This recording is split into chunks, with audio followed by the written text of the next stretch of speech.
Hello friends. तो कल हमने क्या पढ़ा था? भूगोल का चैप्टर नंबर 1 पढ़ा था, आकार और स्थिति। हमने उसमें अक्षांश और देशांतर को समझा था।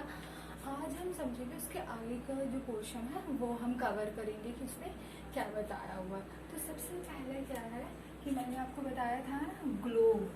ग्लोब है ये। ग्लोब को एक काल्पनिक रेखा से दो भागों में विभाजित किया गया, दो भागों में हमने बांट दिया। ये था हमारा उत्तरी गोलार्ध। ये क्या था? हमारा उत्तरी गोलार्ध। और ये था हमारा दक्षिणी गोलार्ध।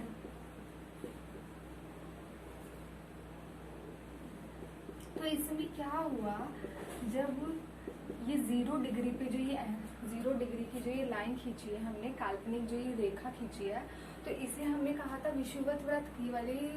जो ये सब कुछ है मैंने आपको पहले वीडियो में बता दिया है। तो अब हम इसके आगे का समझेंगे। उत्तरी गोलार्ध दक्षिणी गोलार्ध में बांटे।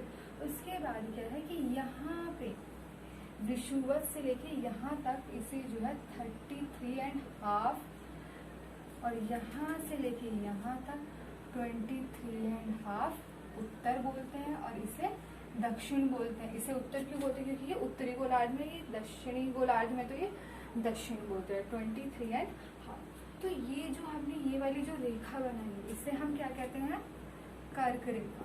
ये इतना सारा डिवीजन करा क्यों गया? ताकि हमारे लिए इजी हो जाए, हम लोकेशन का पता कर पाए, हमें पता चल पाए कि अच्छा कर्क रेखा में कौन कौन से देश आते हैं, वहाँ का टेम्परेचर कैसा होगा, वहाँ की भौगोलिक स्थिति कैसी होगी। ये सब, इन सब से हम जो है ये सारी चीजें पता कर सकते हैं। और जो ये वाली रेखा, इसे हम बोलते हैं मकर रेखा। ठीक, इसे बोलते हैं कर्क रेखा, इसे मकर रेखा बोलते हैं। उसके बाद क्या है कि ये कर्क रेखा जो है कहाँ से होकर गुजरती है? हमारे भारत से भी होकर गुजरती है। हमारे भारत के मध्य से होकर गुजरती है। तो अब ये भी पता होना चाहिए, ये आपको आई होप कि क्लियर हो गया होगा। अब हमें ये भी पता होना चाहिए कि मध्य से होकर गुजरती है तो कौन कौन से जो है राज्य उसमें आते हैं, कौन कौन से राज्य से हमारी जो है कर्क रेखा होकर गुजरती है। तो मैं आपको बताऊंगी कि कर्क रेखा कौन कौन से राज्यों से होकर गुजरती है।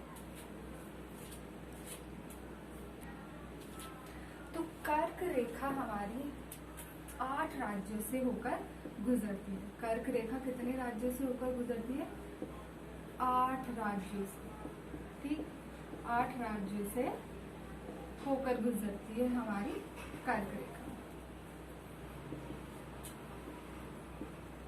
अब ये भी पता होना चाहिए कि 8 राज्य जो है वो कौन कौन से हैं। हमारे 8 राज्य किन किन राज्यों से होकर गुजरती है? तो सबसे पहला राज्य कौन सा है? गुजरात। ठीक, सबसे पहला राज्य है गुजरात। उसके बाद राजस्थान।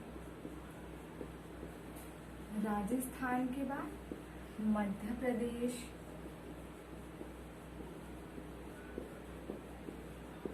गुजरात, राजस्थान, मध्य प्रदेश, झारखंड,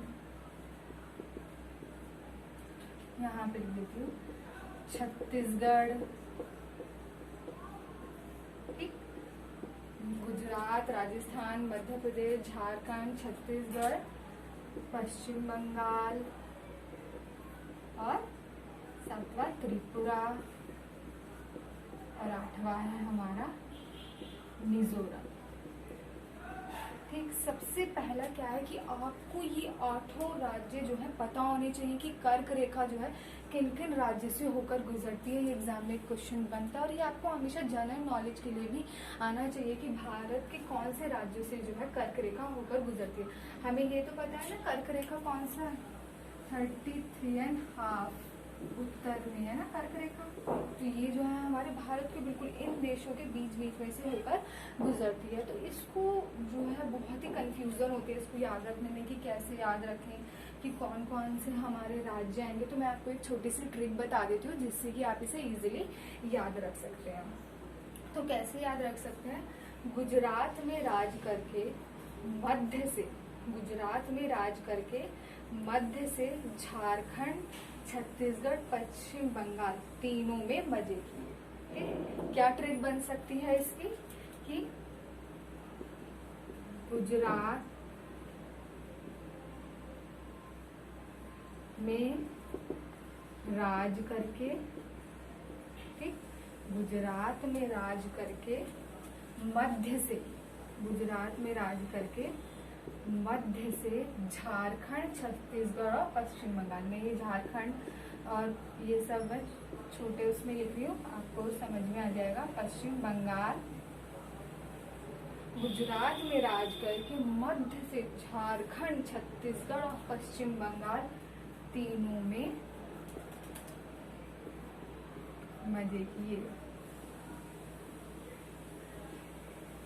तो गुजरात सिंपली याद हो जाएगा कि गुजरात, ठीक है। इससे फिर राज्य से राजस्थान, मध्य से मध्य प्रदेश, झारखंड, छत्तीसगढ़ और पश्चिम बंगाल तीनों से क्या याद रखना है आपको? त्रि मतलब तीन ना, तो त्रिपुरा। मजे, मजे से क्या याद रखना है? यहाँ लिख देती हूँ मिजोरम, ठीक। क्या याद रखना है मजे से आपको? मिजोरम। एक बार आप ये रिपीट कर देंगे, 2-3 बार ये चीजें एक बार दोहरा लेंगे लाइन कि गुजरात में राज करके मध्य से झारखंड, छत्तीसगढ़, पश्चिम बंगाल तीनों में मजे किए, तो आपको हमेशा ये याद रहेगा। क्योंकि ये जो है बहुत ही डिफिकल्ट होता है कि कौन कौन से हमारे स्टेट हैं, क्या है, बहुत कंफ्यूजन होते हैं कि इससे आपको अब हमेशा मैं आई होप कि अब आपको ये याद रहेगा। अब हमने कर्क रेखा के बारे में पता कर लिया कि कर्क रेखा जो हमारी कौन कौन से राज्यों से होकर गुजरती है, हमें पता चल गया कि कर्क रेखा हमारी 8 राज्यों से होकर गुजरती है। अब हम पता करेंगे कि भारत जो है क्षेत्रफल की दृष्टि से कौन सा देश है, कौन से नंबर पे आता है, वो पहले नंबर पे आता है, दूसरे नंबर पे आता है। जनसंख्या की दृष्टि से तो हमें पता है कि जनसंख्या में भारत दूसरे नंबर पे है और पहले नंबर पे है हमारा चीन, ठीक है। और क्षेत्रफल की दृष्टि से जो है क्या है, भारत 7वें स्थान पर है। कौन से स्थान पर है? 7वें स्थान पर। ये किसकी बात हो रही है? क्षेत्रफल। यहाँ पे हम बात कर रहे हैं क्षेत्रफल की, एरिया की। हमने बात करी थी ना कल, कितना एरिया है? 32.8 लाख वर्ग किलोमीटर। अब ये तो 7वें पे है, तो पहले पे कौन है? तो पहले पे है हमारा रूस। रूस जो है क्षेत्रफल की दृष्टि से सबसे नंबर 1 पे है, पहले स्थान पे है, ठीक। अब इसका कितना एरिया है? इसका है 7 मिलियन, 7 मिलियन स्क्वायर वर्ग किलोमीटर है या स्क्वायर किलोमीटर, आप देख सकते हैं। तो देखो कितना डिफरेंस है ना। तो पहले नंबर पे हमारा रूस है, दूसरे पे क्या है? कनाडा, तीसरे पे संयुक्त राज्य अमेरिका। तो ये आपके बुक में अच्छे से दे रखा है, आपको बस ये याद रखना है कि भारत, क्योंकि इस चैप्टर में हम भारत के बारे में पढ़ रहे हैं, हम अपनी कंट्री के बारे में जान रहे हैं, हम इंडिया के बारे में जान रहे हैं, तो हमें ये पता होना चाहिए कि भारत कौन से स्थान पर। तो भारत कौन से स्थान पर है? 7वें स्थान पर। और इसका जो 7वें स्थान, ये तो हमें पता चल गया 7वें स्थान पर है, पर इसी के साथ साथ हमें ये भी पता होना चाहिए कि उसका एरिया कितना है? 32.8 लाख स्क्वायर किलोमीटर। क्षेत्रफल हमें पता चल गया, अब भारत का स्थान हमें पता चल गया कि क्षेत्रफल की दृष्टि से जो है भारत कौन से नंबर पे है। अब हम पता करेंगे कि भारत में कितने राज्य हैं और कितने केंद्र शासित प्रदेश हैं। तो भारत में कितने राज्य हैं? भारत में 28 राज्य हैं और केंद्र शासित प्रदेश कितने हैं? भारत में 8 केंद्र शासित प्रदेश हैं। अब केंद्र शासित प्रदेश कौन से प्रदेश होते हैं? जिन पर केंद्र, जो सेंट्रल होते हैं, जैसे आज के टाइम में सेंट्रल की गवर्नमेंट जो भी होगी वो ही इन 8 जो प्रदेश होंगे केंद्र शासित